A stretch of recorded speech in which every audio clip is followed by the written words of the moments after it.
Anies punya keinginan yang kuat untuk memposisikan dirinya sebagai orang yang menerima ya keluhan masyarakat ya. Di satu segi ya kita tidak boleh lupa memang ini menjelang pilkada. Betul, iya Pak. Kemungkinan besar ya bacaan saya Kaisang itu rasanya nggak jadi di Jakarta gitu.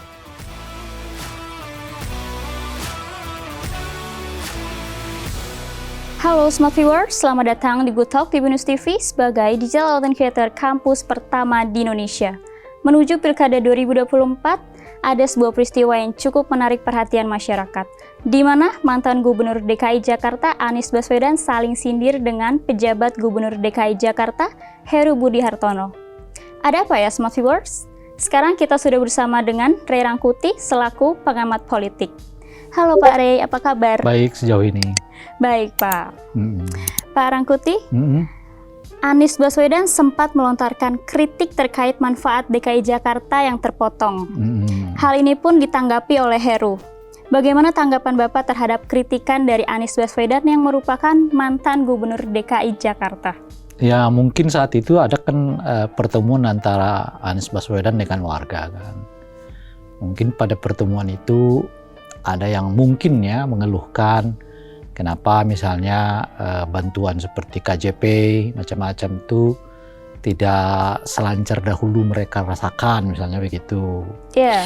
Nah lalu Anies memberi jawaban dengan menyebutkan bahwa baiknya ke rakyat itu jangan pelit-pelit, itulah kira-kira ya. Iya. Dan apa namanya, yang haknya rakyat ya harus ditunaikan segera gitu. Pada intinya Anies mengatakan rakyatlah yang harus disenangkan, ya, macam-macam sebagainya itu gitu. Lalu pernyataan itu ditanggapi oleh Heru.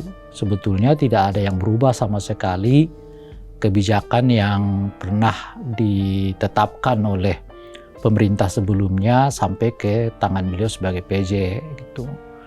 Nah khususnya soal KJP, KJP itu menurut Pak Heru adalah KJP yang dilaksanakan menurut sesuai dengan putusan APBD per tahun 2022-2023. Iya. Jadi saat itu gubernurnya masih adalah Anies Baswedan gitu ya.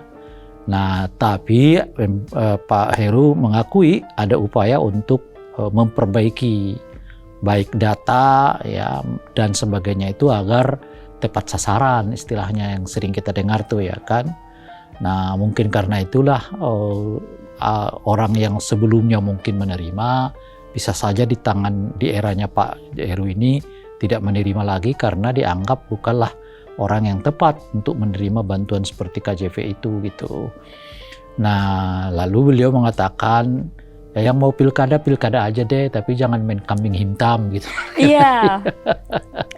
Pak Anies sempat Pak Heru sempat berkata seperti itu. Jadi Pak Heru menyebut ya yang mau pilkada ya silakan pilkada, tapi jangan main pakai kambing hitam lah gitu ya. Nah jadi kita apa istilahnya itu ya bagi Pak Heru mungkin tugas dan tanggung jawab dia itu ya mempersiapkan pelaksanaan pilkada ini sebaik mungkin khususnya di Jakarta. Adapun soal ininya itu macam-macam dan seterusnya itu ya silakan mereka yang mau pilkada dan seterusnya itu gitu. Saya sih sebetulnya nggak terlalu menyalahkan juga apa yang dilakukan oleh Anies gitu ya. Baik. Meskipun jawaban Pak Heru juga tepat juga gitu. Kenapa gitu? Karena pertanyaan yang seperti itu mungkin kurang jawaban dari Pak Heru selama ini. Okay. Jadi warga cari tahu ya ada apa sih sebenarnya gitu. Nah ruang bagi warga untuk mendapatkan jawabannya mungkin kurang terbuka sedemikian rupa gitu. Sehingga kalau ada pertemuan antara Anies dengan warga itu maka keluarlah pertanyaan itu yang kemudian direspon oleh Anies Baswedan gitu ya. Dengan apa yang sudah kita ceritakan itu tadi seperti itu kan gitu. Baik. Nah dan Anies juga tidak dalam posisi sedang tanda kutip ya mempolitisasi persoalan gitu. Baik. Karena dia sedang ketemu warga lalu ditanyakan ya tentu Anies menyampaikan apa yang menurut pengetahuan beliau kan khususnya sebagai mantan gubernur dan sebagainya gitu. Baik. Nah mungkin memang di tengah situasi yang kayak begitu itu ada kalimat yang dianggap mungkin terlalu maju gitu ya, yang itu direspon oleh Pak Heru gitu sebagai upaya mengkambing hitamkan beliau gitu. Padahal kalau kita lihat redaksinya Anies itu sebetulnya tidak sedang mengkambing hitamkan siapapun gitu ya. Baik. Beliau hanya mau mengatakan bahwa kalau ke rakyat itu ya kita jangan pelit-pelit gitu ya. Oke. Tetapi Pak Heru menangkisnya saya nggak pelit, nah cuman jangan sampai juga uang rakyat ini diterima oleh orang yang nggak tepat juga gitu. Oke. Nah jadi di satu segi kelihatan Anies mungkin kurang cross check ya sebetulnya apa yang terjadi gitu. Lalu beliau tiba-tiba sudah mengeluarkan pernyataan gitu ya. Dan pernyataan itulah yang dikoreksi oleh Pak Heru yang menyatakan bahwa enggak ada APBD yang diubah, enggak ada penerima yang diubah kecuali penerima yang nggak berhak memang kita keluarkan gitu. Jadi harus kita perbaiki baik administrasinya ya, persyaratan-persyaratannya macam-macam dan seterusnya itu. Jadi ini dua orang yang sebetulnya di posisinya masing-masing. Oke. Ya Anies ya memang menyampaikan itu kan. Pak Heru ya tepat juga menyampaikan hal itu gitu. Anies menyampaikan bahwa ke rakyat itu ya jangan pelit-pelit ya, itu memang pameo di mana-mana. Mana boleh ada kita pelit sama rakyat kan gitu ya. Iya.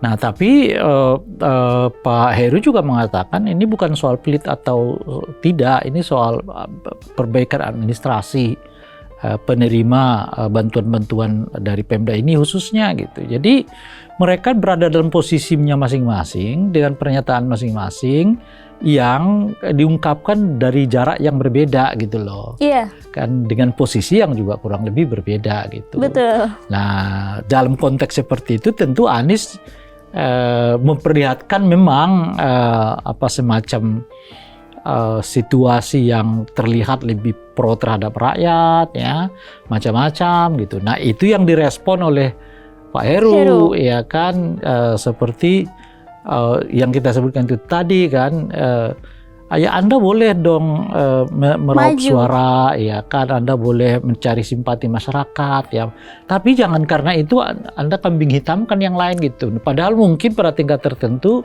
Anies juga tidak dalam posisi mengkambing hitamkan itu gitu, tapi memang mungkin Anies punya keinginan yang kuat untuk memposisikan dirinya sebagai orang yang menerima ya keluhan masyarakat ya, mencoba untuk mencari solusi macam-macam dan seterusnya itu gitu.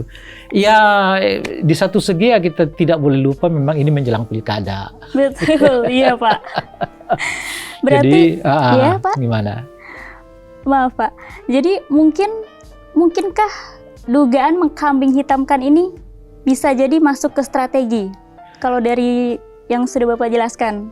Iya, kalau kambing hitamnya sih menurut saya tidak ya, tetapi bahwa Anies itu memposisikan dirinya sebagai orang yang menerima keluhan ya, lalu mencari solusi, kemudian seperti biasa ya Anies itu membuat ucapan-ucapan yang memang terdengar selalu enak di telinga gitu ya, misalnya jangan pelit pada rakyat ya kan, rakyat itu harus utamakan, itu kan yang boleh jadi kalimat-kalimat itu tidak sedang dimaksudkan untuk mengkambing hitamkan Pak Heru, tetapi begitu terucap si penerima pesan ini justru membacanya dalam konteks kayak gitu loh Pak.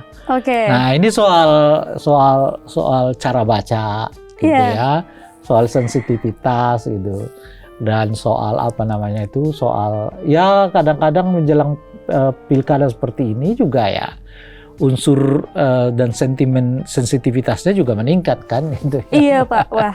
Padahal mungkin Anies tidak dalam posisi menyampaikan pengkambing hitaman itu gitu, tetapi ya karena kalimatnya seperti yang tadi disebutkan mungkin terdengar oleh Pak Heru seperti memojokkan beliau gitu.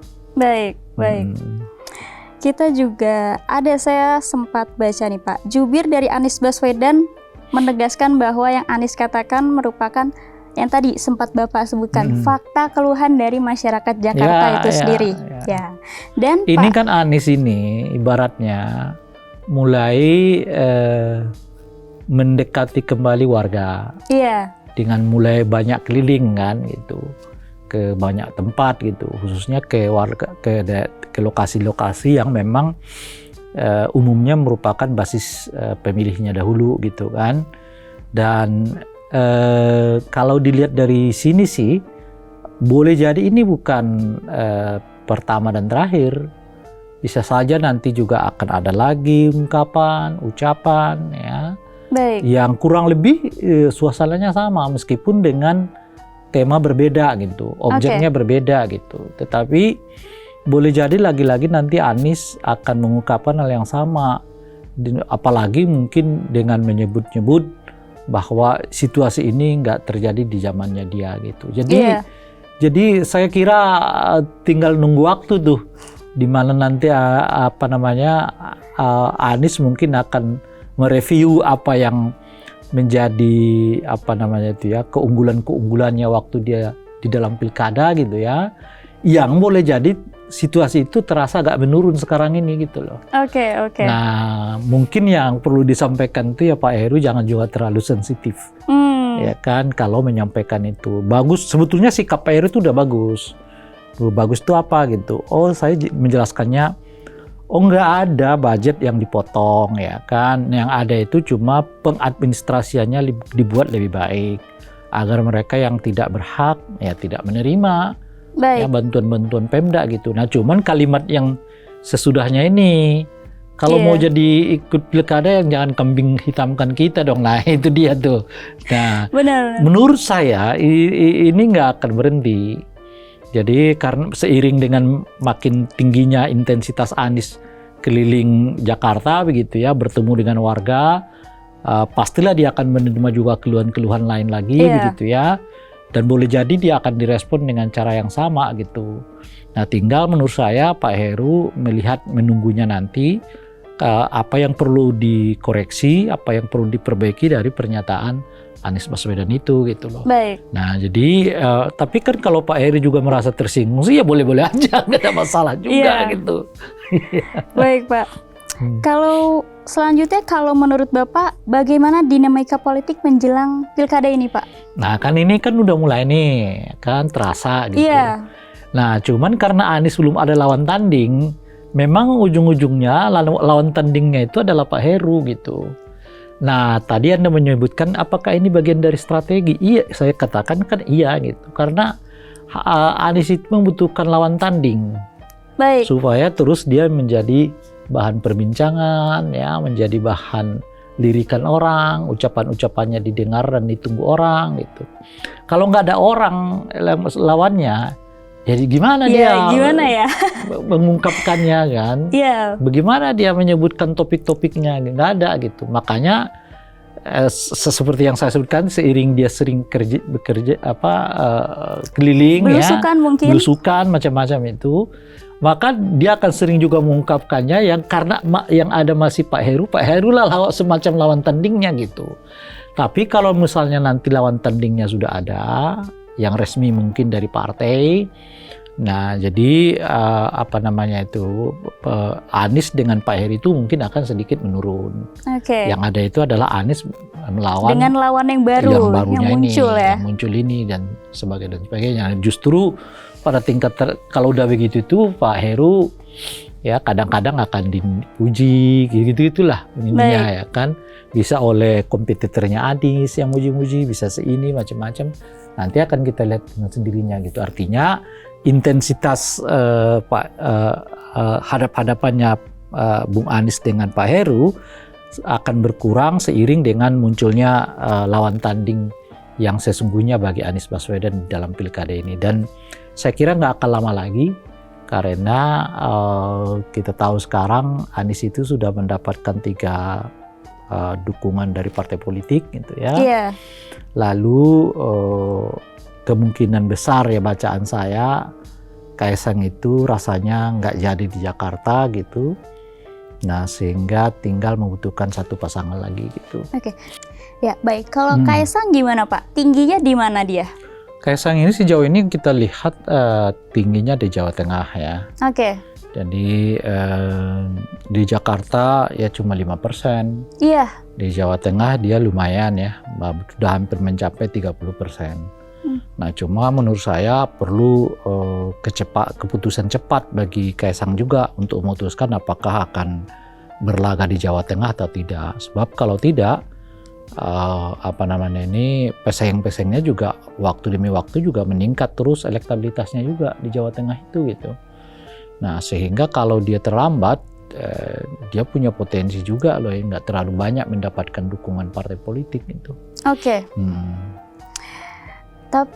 Sekarang kita mungkin kembali lagi ke Anies Baswedan nih, Pak. Bursa nama Gubernur DKI Jakarta sudah keluar. Ada Ridwan Kamil, ada Ahok, tadi ada Kaisang lagi. Menurut Pak Rey, mana nih lawan yang seimbang dengan Anies? Yang seimbang dengan Anies itu adalah Ahok sebetulnya gitu. Ahok, oke. Ya, karena kalau kita lihat di survei terakhir itu, Anies sudah mulai mencapai angka 40. Iya. Kemudian yang tertinggi kedua itu adalah Ahok sekitar 25-27 gitu. Tapi kalau itu statistik, kalau bacaan politiknya beda. Oke. Kenapa saya katakan beda? Karena Anies dalam 40% itu kan dalam kondisi 3 hal. Pertama, dia adalah incumbent kan. Untuk Jakarta kan dia incumbent kan sebenarnya gitu. Iya. Lalu di tengah-tengah itu dijeda dengan aktivitasnya sebagai calon presiden. Iya. Nah, yang ketiga tidak memiliki masalah hukum. Sementara Ahok itu jeda 5 tahun terakhir ini dari dunia politik itu tidak menjabat dalam jabatan struktural apapun kecuali ya tentu komisaris di salah satu BUMN kan. Iya. Tapi itu kan non politik gitu ya. Dan yang terakhir itu adalah beliau memiliki persoalan hukum. Ya, kan, yang sempat terjadi mantan Nafi yang kemarin gitu kan. Iya. Tapi elektabilitasnya masih bisa mencapai 25-27%. Masih tinggi, Pak ya? Itu artinya tinggi gitu. Bagaimana seorang yang sama sekali tidak melakukan aktivitas politik gitu ya, 5 tahun puasa politik gitu, vakum gitu. Lalu dikait-kaitkan dengan persoalan hukum gitu, tapi masih dapat 27 sekian persen gitu. Nah, makanya saya katakan memang kalau angka statistiknya bedanya kelihatan jauh, tapi kalau dilihat dari dari fakta politiknya nggak beda jauh itu antara Anies sama dengan Ahok gitu. Baik. Nah, apalagi kalau ternyata mereka ditandingkan ya, jadi cuman ada Anies atau Ahok. Ternyata bersaing cukup tinggi. Oke. Memang Anies sekitar 53 sekian persen, tapi Ahok juga bisa mencapai 40 sekian persen gitu. Baik. Nah, jadi oleh karena itu kalau dilihat dari peta itu, nah yang paling dekat menyaingi Anies Baswedan itu adalah Ahok gitu. Oke. Kalau Ridwan Kamil gimana, Pak? Saya kira Ridwan Kamil cerita Ridwan itu selesai. Sudah selesai Ridwan Kamil itu, ya, dia akan memilih Jawa Barat. Nggak akan ke Jakarta. Untuk apa ke Jakarta? Belum tentu menang, lebih baik di Jawa Barat yang udah kelihatan menangnya. Iya. Padahal Jawa Barat itu adalah provinsi yang strategis. Kan penduduknya terbesar kan di Indonesia gitu ya. Okay. Dan begini juga, ke depan itu orang ini kan masih terbawa bahwa Jakarta itu punya nilai politik tinggi gitu. Oke. Kan kebawa begitu tuh, sehingga orang merasa kalau jadi gubernur Jakarta itu seolah-olah gubernur Indonesia gitu. Wow. Itu sekarang menurut saya agak keliru, karena Jakarta ini kan sudah mantan ibu kota negara kan. Iya, akan pindah ke IKN. Pindah ke IKN gitu. Seiring dengan dia pindahnya ke IKN, wibawa Jakarta sebagai pusat politik juga akan berkurang. Dia akan pindah ke IKN juga gitu. Jadi kalau misalnya sebelumnya taruhlah ya misalnya itu wibawa Jakarta itu di politik sampai 80%, mungkin sekarang 60% gitu. Dia pindah ke tempat yang lain. Belum tentu pindahnya itu ke IKN. Nah, yang saya bisa bayangkan itu yang paling dekat pindahnya wibawa politik Jakarta itu adalah ke daerah yang paling dekat dari dirinya, yaitu Jawa Barat. Nah, kenapa Jawa Barat? Pertama dekat dengan Jakarta kan. Iya. Nah, yang kedua adalah jumlah penduduk terbanyak di Indonesia gitu. Sehingga artinya apa? Artinya siapapun nanti yang jadi calon gubernur Jawa Barat itu akan terlihat seperti gubernur Indonesia. Jadi bukan lagi Jakarta gitu loh. Nah, dalam rangka itulah saya mengatakan siapapun yang terpilih jadi gubernur Jawa Barat sangat strategis untuk konteks naik karir di masa yang akan datang. Oke. Jadi mungkin calon presiden kita nggak lagi datang dari Jakarta gitu, tapi akan datang dari Jawa Barat, ya kan? Kalau nggak Jawa Barat nanti mungkin dari Jawa Timur gitu. Baik. Nah, dalam konteks itulah saya mengatakan bahwa sudah tepat pilihan Ridwan Kamil itu di Jawa Barat, bukan di Jakarta gitu. Karena kalau untuk karir politik, ya kan, Jawa Barat ini jauh lebih prospektif dibandingkan dengan Jakarta gitu. Jakarta ini pelan-pelan ditinggalin gitu loh, Pak. Iya. Karena bukan lagi ibu kota Jakarta kan. Iya, gitu, betul. Ya. Jadi orang nyari lagi pusat politik baru. Nah, pusat politik baru itu ya mungkin adalah di Jawa Barat itu gitu. Oke, baik Pak. Untuk penutup nih Pak, karena kita sudah semakin dekat dengan masa-masa pilkada, bagaimana prediksi pilkada tahun ini Pak? Apakah menurut Bapak pilkada tahun ini akan sengit seperti 2017 atau gimana? Secara umum sengit. Sengit, ya, Pak? Secara umum kita ini kan melaksanakan pilkada di lebih dari 500 daerah ya, seluruh Indonesia kan, karena serentak kan. Nah, yang menarik dari pilkada sekarang ini saya kira ada dua. Oke. Pertama, makin banyak koalisi gemuk, koalisi besar lah ya. Iya. Makin banyak koalisi besar gitu. Nah, dan menyisakan yang lain di luar, bahkan mungkin di beberapa tempat akan ada melawan kotak kosong. Kotak kosong seperti apa maksudnya Pak? Artinya nggak ada lawan tandingnya. Nggak ada. Oke. Dan di pilkada itu boleh, walau hanya satu pasangan calon. Oh. Nah, dia ditandingkan dengan kotak kosong itu tadi kan. Gitu. Jadi kalau kotak kosong menang ya dia kalah gitu loh kira-kira tuh. Oke. Ya, pernah ada kejadian. Oke, sudah pernah. Kotak kosongnya menang gitu, bukan kalah gitu ya. Nah, itu yang pertama menarik tuh. Nah, yang kedua kelihatan calonnya nggak banyak nih. Maksimal kayaknya 3, tapi umumnya sekarang kalau yang saya baca nih, cuman 2. Hanya 2, wah. Jakarta kelihatan akan 2 pasangan nih. Banten tetangganya kelihatan 2 pasangan. Iya. Jawa Barat tetangganya juga kelihatan 2 pasangan. Oke. Jawa Timur juga kelihatan 2 pasangan. Kemudian di Jawa Tengah kelihatan juga 2 pasangan. Di Sumatera Utara juga kelihatan 2 pasangan. Jadi di banyak tempat kelihatan sekarang ini maksimal jumlah pasangan itu 2. Oke, baik. Gitu, maksimal tuh ya umumnya itu. Iya. Nah, jadi saya belum mendengar pasangannya yang sampai 3, tapi ada mungkin di kabupaten-kabupaten mungkin akan ditemukan gitu. Oke. Nah, bagi saya sih ini gejala menarik, ya, bahkan pada tingkat tertentu ini gejala bagus karena orang makin realistis, makin rasional, ya kan? Buat apa buang-buang tenaga, pikiran dan dana kalau elektabilitas misalnya 5% gitu kan? Iya. Nggak ada gunanya juga gitu kira-kira gitu. Nah, itu kira-kira yang menarik dari menjelang pilkada 2024 ini gitu. Baik, mungkin ada pesan-pesan Pak agar pilkada dapat berjalan dengan lancar? Bagi saya tuh yang paling penting tuh Gen Z-nya ya. Gen Z, oke. Gen Z ini kan penentu, pewaris dan penentu masa depan Indonesia ya. Oke. Nah, oleh karena itu menurut saya mereka harus menentukan sesuatu untuk menjadikan pilkada ini sebagai tonggak yang cemerlang bagi masa depan mereka gitu. Baik. Nah, apa itu? Ya saya nggak tahu, rumuskan sendiri oleh mereka kan gitu. Tapi yang pasti itu ya dekatilah pilkada itu dengan semangat rasionalisme. Jangan semangat fanatisme, jangan semangat